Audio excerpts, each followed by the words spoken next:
People want to hear from you, whether it's been a year or 5 years or 10 years or 20 years or 25 years.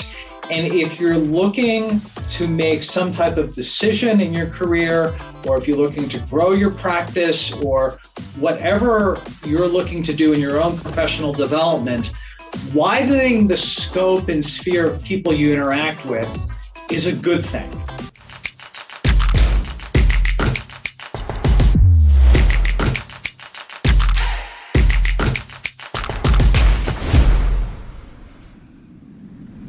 On this episode of the Creator Community, we'll meet Jason Levin, a seasoned world traveler, executive leadership and career coach, and father.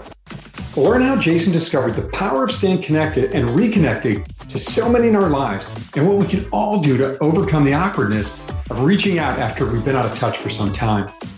We'll follow Jason's journey of growth and discovery to creating deeper relationships and the psychology behind why connecting is so important. We'll see how this led him to finishing his decade-long dream of publishing a book. Check out the show. Welcome to the third season of the Creator Community. This is a podcast series from book publisher New Degree Press, or NDP. I'm your host, John Saunders, founder of Forward Advisory Solutions. This show is designed to celebrate, elevate, and showcase many of the incredible authors that have published their books with NDP. This year, 2021, NDP will cross over 1,000 published authors. In this show, we get to know the authors and their books, as well as give you behind-the-scenes look at their journey. We'll find out what it takes to bring a book from an idea to being available wherever you buy books online. It's no easy task. Nothing worth it ever is. But with solid structure, coaching, and community, it's very much attainable. Today, I have with me Jason Levin. Jason's a father, an in-demand career and business development coach, as well as a speaker and trainer. Coming from career experience in brand management at Unilever Consulting at Accenture, law firm branding sales at Vault.com. Jason is now an author of his new book, Relationships to Infinity, The Art and Science of Staying in Touch. His book will be available this January 2022, wherever you find books online. Jason, welcome to the show. John, thanks for having me. Really a pleasure to have you here. So let's find out a little bit more about the Jason Levin career journey. I think a little bit of a nonlinear path for you. Could you give us a bit more background about yourself? Sure. Grew up in New Jersey, and after graduating from college with a degree in accounting, I realized I wasn't a good accounting major. So in the beginning, I worked in consulting. I started out at Accenture and really enjoyed that. And then I won a scholarship to study in France. And I was able to, after that year, get a French consulting firm to hire me. And I moved to Paris after studying a year in Lyon, and ended up living in France for 5 years. Came back to the US, did an MBA at Georgetown, and that's where I transitioned into brand management. I was always interested in why people buy, why do people decide on one product or one service against another. And I got a chance to work for Unilever on Dove lotions and creams, anti-aging lotions and creams. I've personally tried over 130 different types of face care products. Amazing. The eye cream and the night cream for my wife. And so, always been fascinated about purchase decisions. And at that time, I was living in New York. My wife, who's an attorney, was living in DC. And I decided to move down to the DC area. And that was about 15 years ago. And that's when some interesting things happened. You go on this, I'm going to do this, and then I'm going to do this. And then I felt really lucky. The world started coming to me. The Georgetown MBA Career Center reached out to me where I'd done my MBA, invited me in to be a career coach in their program. The career website Vault had offered to have me run a remote sales team, which I hadn't really thought about at that moment. And so the world was really speaking to me in a lot of different ways in terms of business development and career. And so I started working from home in 2008. So I've been a remote worker now for 13 years. Long before it was fashionable. Yes.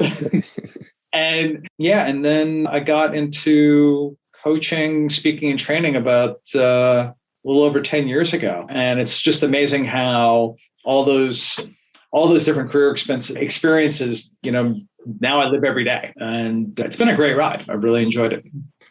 What was the switch for you that after working in corporate America for these big companies that made you say, wow, I'm going to try this coaching thing out? What was the switch for you there? It's really interesting because in 2011, I was working for a website that wanted to have all its employees back in its main office in New York. And I was based in DC. And so to think, 10 years ago that you couldn't work remotely for a website. And at the time, my wife said to me, well, you've been doing this coaching on the side. What would you say to yourself on what you want next? And I said, I wanted to write a book and I wanted to do this coaching thing. I wanted to give it a try. And here I am 10 years later as a coach, speaker, and trainer. And I think that it's been a wonderful mix of my interest in career, my experience in business development and sales, and I get a chance to live that every day. So it seems like your resume brought you right to this point, right? You spent time in business development, you spent time in coaching and consulting, and found a way to turn it into your own operation. What do you think your favorite part about coaching people is? I think my favorite part about coaching people is when they figure it out for themselves on what's possible, that you move away from, the script, and they internalize and they truly believe what they can do. And then they go out and execute. And to watch that happen, and then you see the thank you notes or the phone calls or the text, I got the new client, or I landed that promotion, or I got that job. And for me, joy, full on joy. But when they're able to move into that place when they're ready, it's fantastic. So. I love that. Helping others see what's possible. What a great thought. And I remember when I moved into a leadership role on Wall Street and started getting a lot of coaching, my firm was nice enough to hire a group to coach us as the sales leadership team. And I remember on a call with somebody, it was a remote team, again, long before it was fashionable, and literally hearing the light bulb go off for the other person. And I was just asking them questions. How do you do this? Why do you do that? How do you do that?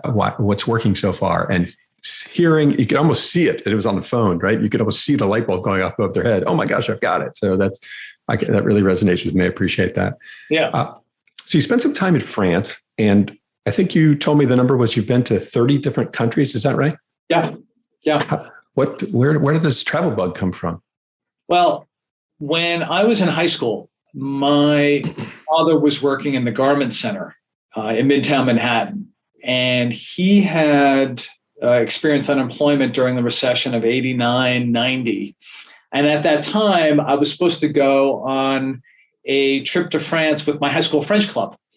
And so it didn't make sense at the time for me to go. So I always had in the back of my mind, I wanted to go to France. And I had that opportunity in college. I actually got a chance to work at the U.S. Embassy in Paris over the summer. And it was an amazing experience. But one thing that I realized is that in any U.S. Embassy, you're never going to learn the local language because you're essentially, it's like a little United States in that city. And it just got me really interested in how do I get back there? How do I get a chance to learn the language? And I was looking at different programs, and I was lucky enough to win a Rotary scholarship several years later to do a year of study in Lyon, France's number 2 city. And it confirmed everything that I had been interested in. You really, not only are you immersing yourself in a different language, you're in a different culture. So it's really taking a step back and thinking about it from other people's perspectives. Not that different than coaching, because if you're listening and you're truly listening to what's behind the words, what's behind the actions, why are they doing this? And then you get a better understanding. Well, that's what they care about. And then getting a chance to move from Lyon to Paris, where actually a French consulting firm hired me, got me my green card, and I was one of the few foreigners working for them. That was a whole other experience of moving from like the academic world to the professional world. How is a meeting conducted in France? What does it mean when a French person asks you to coffee? What they really mean is they want to talk and they want to, really dive into things. And so actually in Paris, I started drinking coffee. I wasn't a coffee drinker beforehand. But I think having lived abroad for 5 years and traveled to different places, I think it's made me a better observer of others and realizing there's a lot of different ways that you can approach things and get to the result that you're looking for. So, no one way to get there. This being more empathetic, being a good listener, asking good questions. I mean, all incredible skills that, clearly have led you to the career you're in, which is awesome. Were those 30 countries you visited? Was that while you were living in Europe? Because they're kind of easy to get to, right? Yeah. So after working for the consulting firm, I spent 3 years working for a grad event organizer where we bring together graduate schools and candidates interested in those graduate schools. So it was kind of a traveling roadshow of grad education. And part of my work was Western Europe. So everything from, Madrid to Frankfurt, all the way out to Moscow, and then Central and South America. So part of those countries is through traveling through there and working through there with the events we were running. And other pieces are when I was at Georgetown and doing our global residency in Vietnam, or when I self-organized an internship in Sri Lanka. So it's been really fun to be able to not only interact with those cultures, but then to actually have worked in those cultures as well. And so walking around the DC area and you hear an accent and I can almost relate, are you from, or, tell me a little bit more about your own background, and I have something to relate. Right. And that's such a big part of coaching is being able to relate to people. And given your diverse and immensely well-traveled background, I'm sure that makes it even easier for you, which is great. And probably a lot of that comes naturally. So you spent this time learning, you spent this time traveling, you moved into this coaching career that it sounds like your wife kind of helped nudge you towards, which is fantastic. How did you end up being an author? What did that journey look like for you? I didn't set out to initially be a coach. I wanted to write a book, and this was 10 years ago. And the book just never happened because I was too busy, trying to make the coaching, speaking, training thing work. And it's amazing how the universe just comes to you with opportunities. So an NDP author named Elisa Parenti, she reached out to me, who she and I had met through Twitter. She's a journalist, a business journalist. And when she was working for Dow Jones doing Market Watch business segments, we had done some segments together many years ago. And actually, earlier this year, she had reached out to me and said, Jason, I just wrote a book through NDP. I think you have a book in you based on all that I know about you. You should consider it. And it was just funny. We had kept in touch, but she never knew that I was interested in writing a book. And she just sensed it. Just sensed it. That's amazing. And I can't tell you how quickly I went on the NDP website. I got a meeting with Eric Custer, and I was like, I'm in. This is something I want to do. I'm tired of talking about it. My wife's tired of me talking about it. and by the way, 10 years ago, when I said I wanted to write a book, the title of the book was going to be Relationships to Infinity. It was always going to be this title, because for me, keeping in touch is something that is not something you say. It's something you can aspire to. You do, you work on, And so to be able to write on a topic that I care so much about, and to have an NDP author like Elisa suggest that I go through the program, it's just been fantastic. So it's actually keeping in touch got me to writing a book about keeping in touch. You are a living model of what your book is about, and it never seems to end. I think we'll hear a bit more about that as we go on. Yeah. Fascinating that two great women in your life were what one helped you get into coaching, one helped you write a book. I mean, this is really a thank you letter to women, I think, is what this conversation is about. It's a thank you letter to not only getting great suggestions, but then acting on those great suggestions and saying, you know what, you're right. I should. That goes to listening and acting. It's funny when I think about my own book, honestly, it's like 3 inflection points where I kind of felt stuck, or maybe not even stuck, but just didn't even realize what was possible, to use your line from earlier.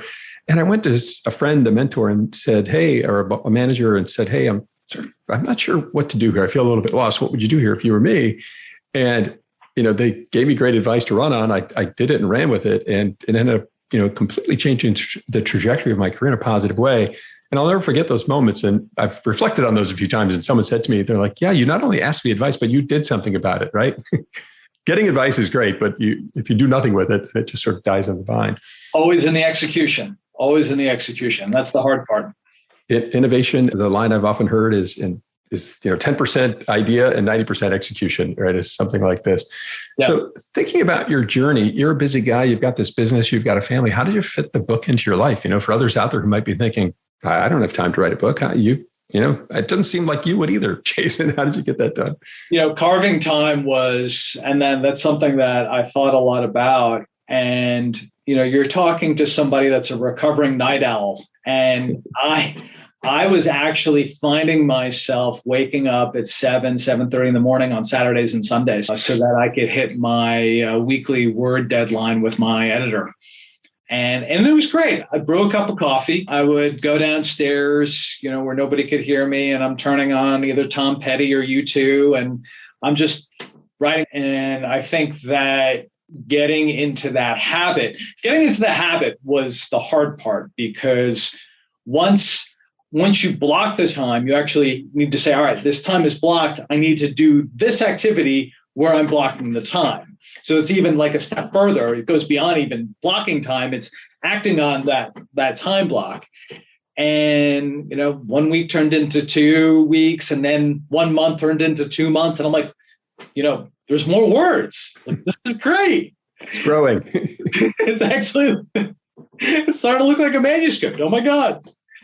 So changing, it's amazing when you go through these types of journeys that you find out, there is some time in my week that, I can actually get some things done. Grad school might have proven otherwise. I think that was a near-death experience for me, trying to fit that into my life. But the book wasn't quite so time-intensive. But you created some new habits, found the time, the structure.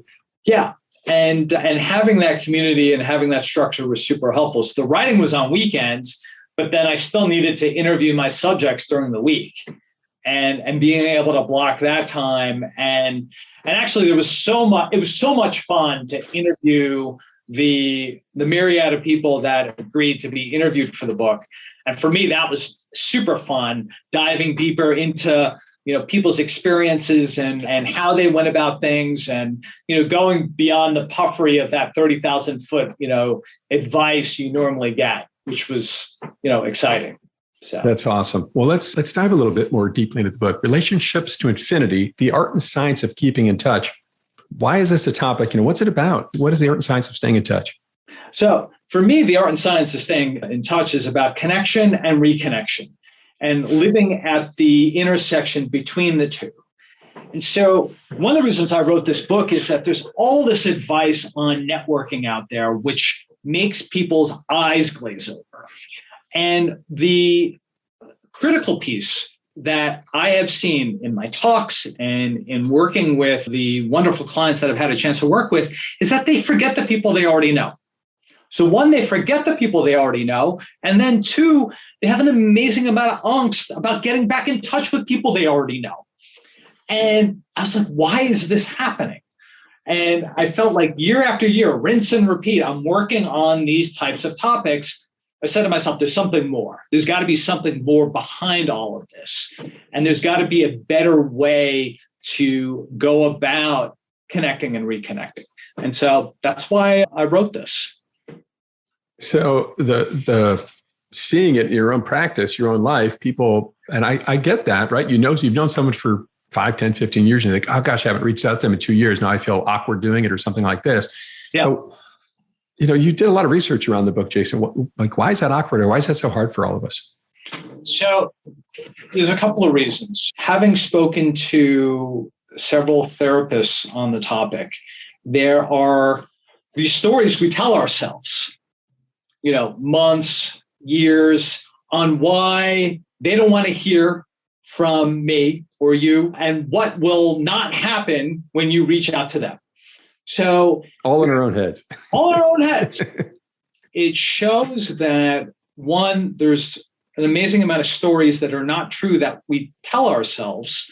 And then two, sometimes we just forget. And it's not for any other thing than life happens. So it's been fascinating to get a better understanding of, like, all right, what are those stories? What's behind those stories? And what do you call those? And then you can break free. You can break free from your own mind to actually start connecting and reconnecting. And it's amazing the amount of clients I've worked with that have actually enjoyed the process. Once they've gone through this transformation, you know what? Let me get back in touch with some people. When you think about the people you interviewed, when I would think about your book, I would think maybe you just went to business leaders. What was the motivation to go talk to therapists? Where'd that idea come from? That's fascinating. I was going into different research around the social in the social science realm. And one of the business leaders said, look at friendship, because underlying a professional relationship is also a component of friendship. So we call, they're a friend or they're a work friend, but there's always that friend piece. And so I started looking at the social science around friendship. And I wasn't expecting to do this, I wrote a chapter on friendship. It was so powerful, what friendship means and being likable and how do you connect with somebody. And so, getting back to connection and reconnection, when we connect, there is some really critical components of friendship in there. And as I was doing the research around friendship, that's when all of the psychological research started coming out. And I said, I need to start talking to people that really work on this. And it's not coaches, it's the therapy community. And they were fantastic. And we were really doing a deeper dive into what that all means. How are you likable? What are the stories that you tell yourself? How do we connect? And getting it to its very core components allowed me to really get a better understanding of all this. So. I really appreciate the fact that, one, you set out to write a book about relationships, not intending at all to interview therapists, and here, just through your research and learning, I think one of the, you made that pivot, if you will, or I'll say that refinement in the middle of it.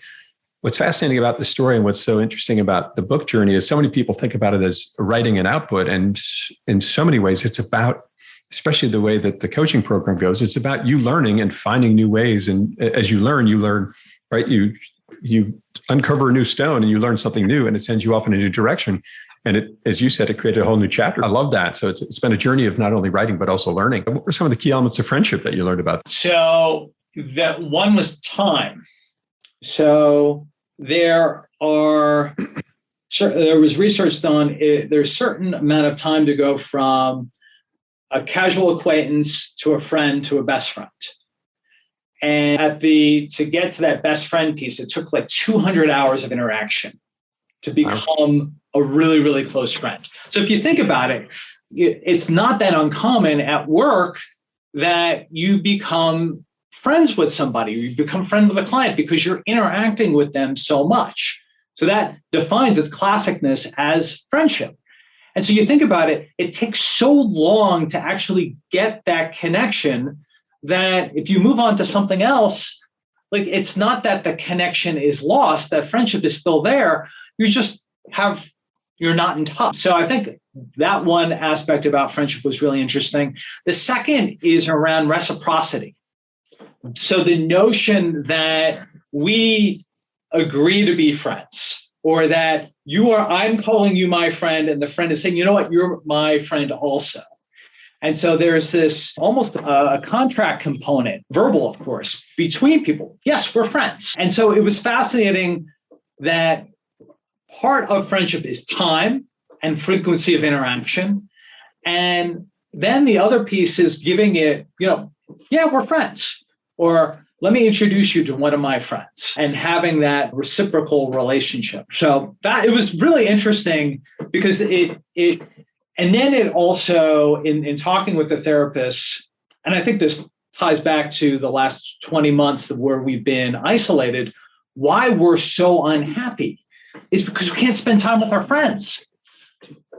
In my interviews with the therapist, food, water, safety, security, and social interaction go at that bottom piece of the pyramid. So friendship is really a driver of energy for us, introvert or extrovert.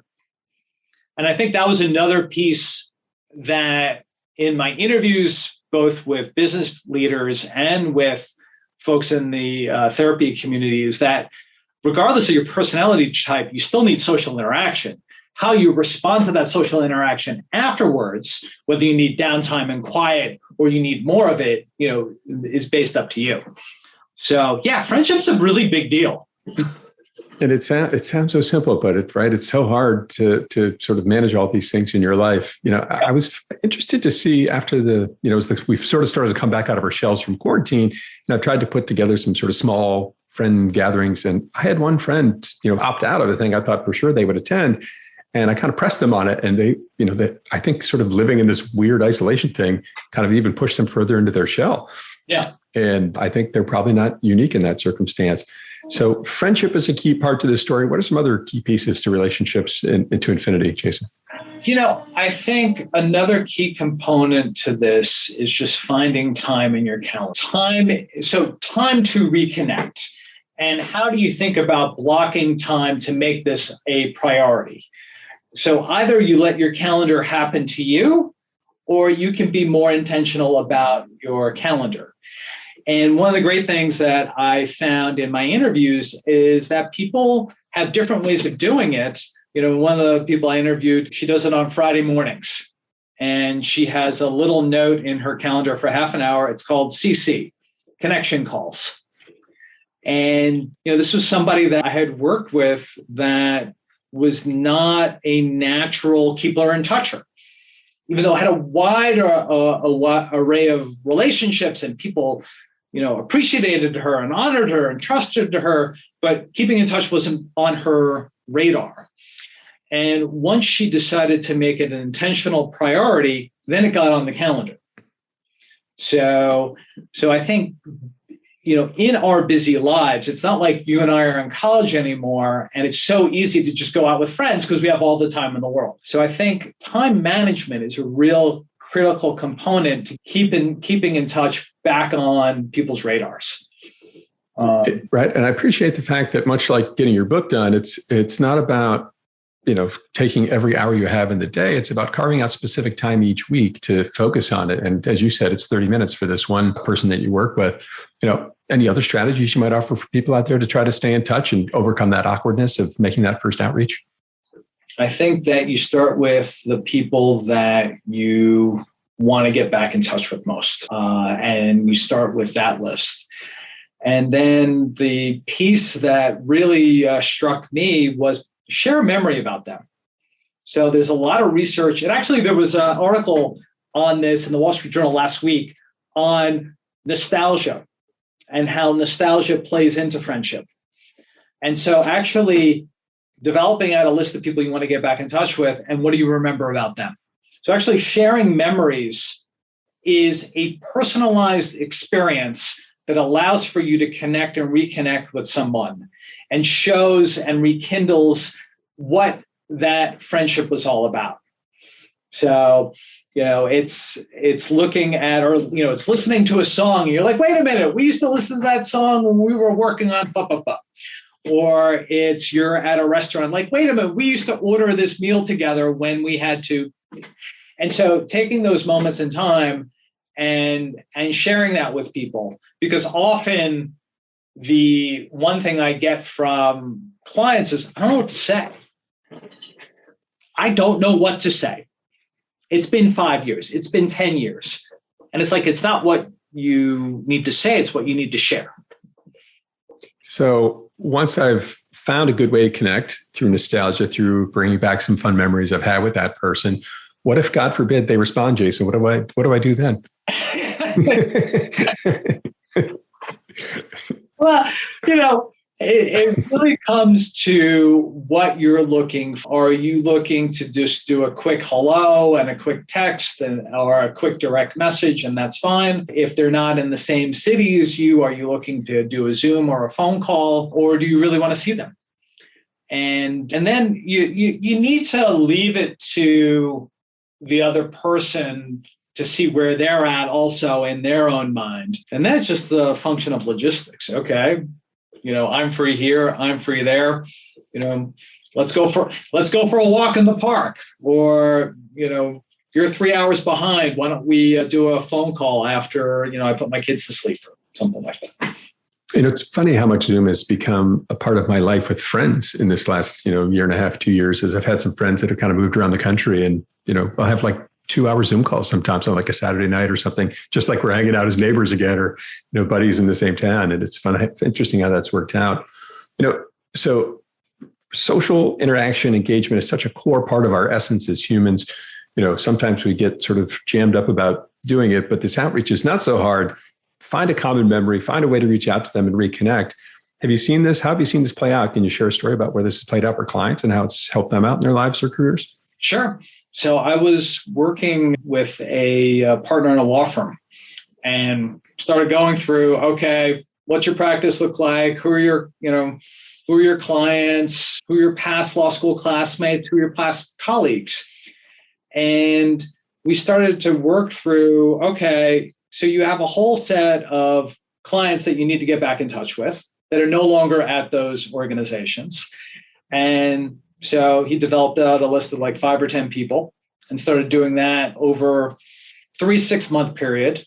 And actually, in professional services, business development, it's not like you reach out to somebody and all of a sudden you get work. He had just written to me, we had worked together about 2 years ago, that through that process, he's actually gotten a new client engagement by going back to a former client that had switched organization. The same person also had reached out to former colleagues that were at competitor law firms. And because they respected him when they worked together, they were conflicted out of a case that they couldn't work on. And the client asked them for a referral, went to him. And so there's really 2 things I think that are really important. One is to actually get in the act of keeping in touch, and then realizing that this stuff doesn't happen, positive things don't happen the next day or the next week or the next month. It literally can take years until some positive things can happen. But when they do it, it's wonderful, right? And it was all authentic and real. There was nothing salesy about it. He was just asking how people were doing and catching up with people. It's amazing how you have these relationships. People know you. Even if it's been 3, 5, 10, 15 years, they know you and trust you and this kind of thing. I had an old friend I had literally met 25, 26 years ago, my first week on my job on Wall Street. And they reached out to me a week or 2 ago. They knew I wrote the book. They bought it in the pre-sale campaign and asked me if I could work with them on some coaching for their team. We hadn't spoken in, I bet, at least 6 or 12 months. And that was around the book last time around when I think the pre-sale was going on. But it was fascinating for them to pick up the phone and reach out to me in that respect. And why? I think because she knows me and we've trusted me and we've known each other for 25, 26 years. And totally out of the blue, it was really nice to get that call. Yeah. No, and you talk about trust. I was thinking about writing a chapter on trust, but after doing the research, I put in a chapter on trust because it's such a critical component. And after you've built trust in a relationship, that trust is always there. That trust is always there, whether you're in touch or not. And that's actually very critical component of the relationship. That they trust you for your expertise, they trust you for your ethics, they trust you for a whole host of reasons. And that's it's a great story on how that. It was really mind-blowing for me. And yeah, trust was, I think, very much at the anchor of that. And trust that you are going to do what you said you're going to do, right? And this kind of thing, which was really cool. When you think about the journey, the book journey for you, anything that surprised you along the way? Yeah, for me, I think the biggest surprise was the outpouring of praise that I've been getting for the book. And this was completely unexpected, but I am over the moon excited that Dan Pink gave his endorsement of the book. And so I think that's been, it's funny, you spend a year working on this and you don't know how people are going to respond. And the response has just been wonderful. So I've been super excited. Dan Pink, the best-selling author, I think is who you're referring to. Daniel Pink, some people know him as. I'd love to share that quote that he wrote about your book. I think it's really brilliant. One of the most powerful tools, this is from Dan now, one of the most powerful tools for success and satisfaction is at our fingertips, unused. The social ties and connections that too often we let wither. Jason Levin compiles wide-ranging research with his own broad experience to demonstrate how we can reconnect with those we've known and then nurture those opportunities to advance our professional and personal lives. Wow. How did it feel to get that quote from Dan Pink? I was over the moon excited. I was jumping up and down. And so it's absolutely fantastic to have someone of his stature take a look at my work and say, yeah, I like what you've done here. So, and as a first-time author also. So what incredible validation. And did you just reach out to Dan out of the blue, or how did that? So he lives in the DC area, and I had seen him give a talk about 8 years ago. And this is when he wrote Drive. And he was already a name back then. And I said to myself, wow, this guy's amazing. I need to get a coffee with him. And so I was able to get a coffee with him about a year, 15 months later. And he just gave me some really great advice on, being an independent coach and being out on your own, and, all the questions I was having about, working for myself. And so I said, you know what, I'm going to keep in touch with him. And so every year, a year and a half, I would be, there'd be different events in the DC area. If he was speaking, I'd show up. And it got to the point, a couple of years ago, I was at an event and he's like, oh, hi, Jason. I was like, wow, he knows who I am. So the fun part with the connection to the book is that Dan actually spoke to the NDP author community earlier in the year. So I had reached out to him and said, listen, I think it's great that you're speaking with us. I'm going to be part of that group. I look forward to hearing what you have to say. And ever since he spoke, every couple of months, I would write to him and say, listen, this is how my book is coming along based on your advice. And one of the pieces of advice that he gave was butt in chair.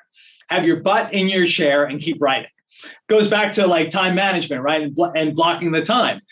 And it actually got me more excited about sitting down to write my book. I'm like, all right, I'm going to put my butt in my chair and I'm going to keep writing. And that was like, the most important thing.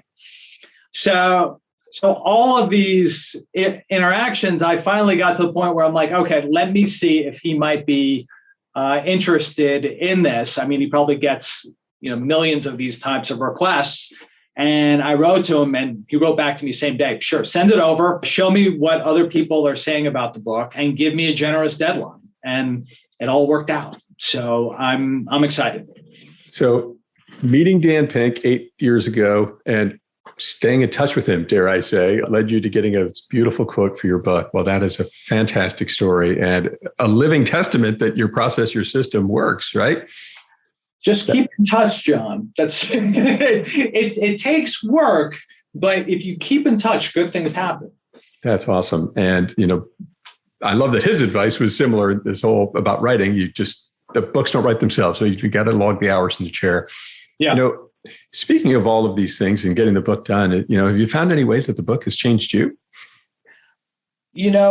One, I find myself quoting research a lot more. So much of it in your brain now, right? It's so much. I feel like I'm quoting scripture. I'm like, well, actually, if you look at the academic research, it says, and so I feel like, you're an MBA, I'm an MBA. There's no dissertation, there's no thesis, but I feel like this book process has given me like my own thesis on, connection and reconnection. So I think the way that's changed me, one, I'm quoting research more often. And secondly, I'm actually, as a daily, weekly activity, I'm looking out for research around these topics of relationship management a lot more. And it's really interesting that I feel like I'm more in tune to the academic community. I'm more in tune to the social science. And now that I've gotten a real taste of it, I want more. This is one thing I find fascinating about learning. And I encourage anyone that I come in contact with to continue to learn and grow, certainly mentees in my life. And it's got two huge benefits, right? One, you learn something new, but two, you become aware that, hey, maybe things aren't as clean or simple as I thought they were. And now you've got this new knowledge to go chase after it and do something about it, right? And you can just continue to build on this. So the power of learning, I just could not agree with you more on that one, is so important. When you think about how you have gone about this, this journey and how you've learned and grown, I hear somebody who might be heading towards professorship work, Jason. Is that what I'm hearing? Or what's next? What are the big goals for you and as this book is out there and is in the world now? Well, I don't know if I'm going to be a professor or not. I respect the PhD community. I think for me, getting on stages and getting in front of a wider group of people with this message, now that I have an understanding of what the topic is really about on connection and reconnection, I think for me is where I want to go in terms of speaking engagements and webinars and getting people not only excited, but engaged in the people they already know. There's a lot of good things that can happen. So I think for me, I'm looking forward to sharing this with a wider audience. I really appreciate a line you said earlier, a thought you shared earlier about, helping people as a coach, help people understand what's possible, right? So many times we see things as impossible. And it sounds to me like with this book, you're helping people understand what's very much possible in their relationship, in their network, and what they do from day to day, week to week. And it's just about finding the time and intentionality to get it done, I think is what I'm hearing. And so many times we get under our own heads, as you learned from the therapists and in your research. And I love that you made that pivot to those folks to get a better and broader perspective just outside of, some of the executives you research. So given all of these things, Jason, is there an overarching key message you'd like to share about your book? What would you like readers to take away? I want readers to take away that it is never too late to get back in touch.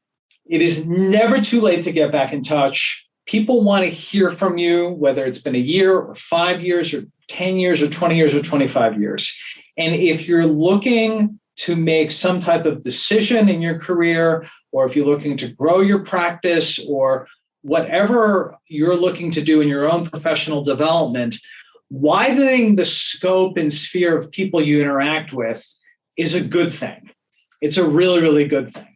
And so it's never too late to get back in touch, because you're going to be able to have a wider perspective, because for the people that you've lost touch with, they've had a whole host of experiences since you haven't been in touch. And so when you reconnect, there's this whole sharing of ideas and experiences that are just wonderful. So never too late to start, and never too late. It's never too late to start. It's never too late to reach back and connect. Sounds like we've got some great, very practical tools on how to go about doing that. And the power of it, both personally and professionally, and I think psychologically and emotionally, can be incredibly impactful for all of us.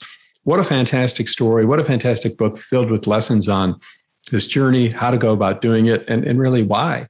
And certainly there's been some great outcomes that you found. Jason, if people want to learn more about you and your book, where might they go? They can go to readysetlaunch.net. And on my website is a book section. You can send me a quick note. My email is jason@readysetlaunch.net. Happy to connect, talk more about connection and reconnection. Jason Levin, career and business development coach, speaker and trainer, and now published author, Relationships to Infinity, The Art and Science of Keeping in Touch, will be available this January 2022, wherever you buy books online. Jason, thank you so much again for being on the show today. Thank you, John. Appreciate it. My pleasure. I'm your host of the Creator Community, John Saunders. Keep moving forward.